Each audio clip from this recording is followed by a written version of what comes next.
जब से हिमाचल प्रदेश में कांग्रेस की सरकार आई है, पिछले लगभग 2 वर्षों से ऊना में अवैध कारोबार करने वाले लोगों की दुकानें गली मोहल्लों में, गांवों के अंदर, ऊना सनोगर रोड के ऊपर, संतोषगढ़ के अंदर, महतपुर के अंदर, ऊना के अंदर अलग अलग जगह के ऊपर लोगों ने नई नई दुकानें खोली। आपके बिना ये कैसे सीआईए भंग होगी? फिर उन्होंने मुझे जानकारी है, उन्होंने एसपी साहब को बोला कि इसको भंग करो, ये कोई काम नहीं करेगी। अब आप कल्पना कर सकते हैं ऊना जिला के अंदर कैसा प्रशासन चल रहा है, नेताओं की क्या मंशा है।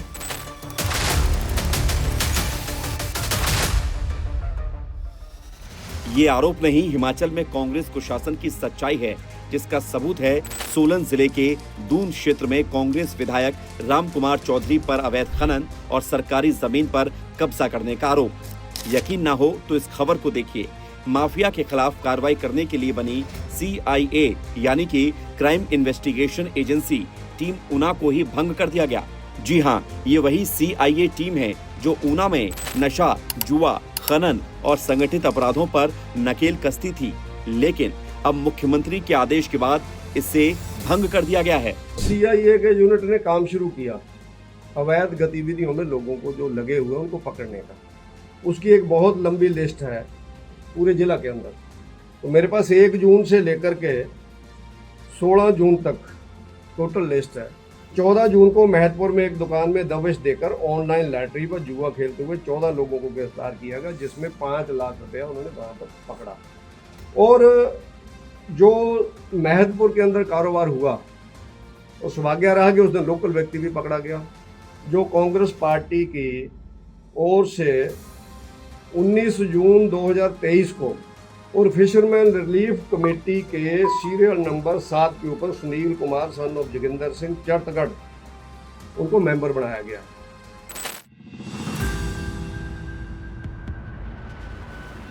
दरअसल बीते 2.5 सालों से कांग्रेस सरकार का रवैया कुछ ऐसा ही रहा है। हिमाचल हित में काम करने वाले अधिकारियों को नोटिस, बेहतर सेवा देने वाले अधिकारियों का बार बार ट्रांसफर, फिर चाहे वह संजीव कुमार भोट हो, इल्मा अफरोज हो या फिर विमल नेगी जी। आखिर बेहतर काम करने वाली CIA टीम को बदलने की क्या जरूरत पड़ गई? क्या ऊना में क्राइम खत्म हो गया?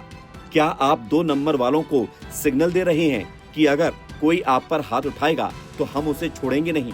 सरकार 2 नंबरियों को पूरा संरक्षण दे रही है।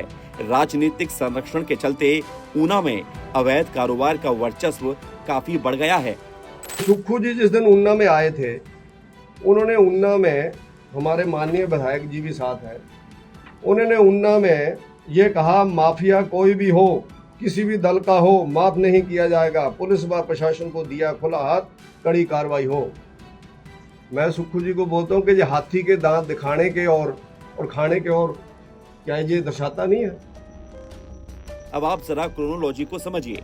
14 जून को महतपुर टोल बैरियर के पास स्थित एक दुकान में शनिवार तड़के जुआ खेलते 14 लोगों को गिरफ्तार किया गया। CIA स्टाफ की कार्रवाई में आरोपियों से करीब 5 लाख रुपए की नकदी भी बरामद की गई। इन सभी आरोपियों में एक नाम पर जरा खास ध्यान दीजिए, सुनील कुमार उर्फ रिंका, निवासी चढ़तगढ़, जिला ऊना।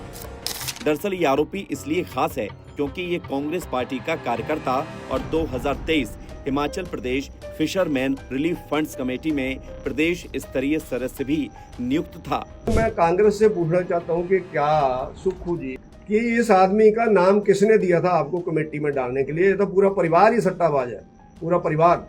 ऐसे में 14 जून को इसकी गिरफ्तारी होती है, लेकिन असली खेल तो 16 जून को खेला जाता है, क्योंकि 16 जून को CM सुखविंदर सिंह सुक्खू ऊना दौरे पर पहुंचते हैं, जहां जनता के बीच संदेश देते हैं कि माफिया कोई भी हो, किसी भी दल का हो, माफ नहीं किया जाएगा। लेकिन तभी पता चलता है कि CIA द्वारा पकड़ा गया आरोपी सुनील कुमार उर्फ रिंका कांग्रेसी है, तो अंदर खाने 16 जून को ही एक नया फरमान जारी होता है और CIA भंग हो जाती है। अब ये तो वही बात हो गई कि हाथी के दांत दिखाने के कुछ और खाने के कुछ और। पूरे प्रदेश में ये कैसा प्रशासन चल रहा है? ऊना में सरेआम धमकियां दी जा रही हैं। एक तरफ तो डिप्टी CM कह रहे हैं धमकी और फिरौती मांगने वालों को और माफियाओं को नहीं छोड़ेंगे। वहीं दूसरी तरफ खुद डिप्टी सीएम तक को धमकी मिल रही है। मतलब साफ है कि प्रदेश में माफिया राज और कांग्रेस सरकार एक साथ कदम ताल कर रहे हैं। ऐसे में जल, जंगल, जमीन और जनता कोई सुरक्षित नहीं है। दिखावे के लिए, अखबारों की सुर्खियों में रहने के लिए बस मंचों से समय समय पर बयानबाजी हो रही है।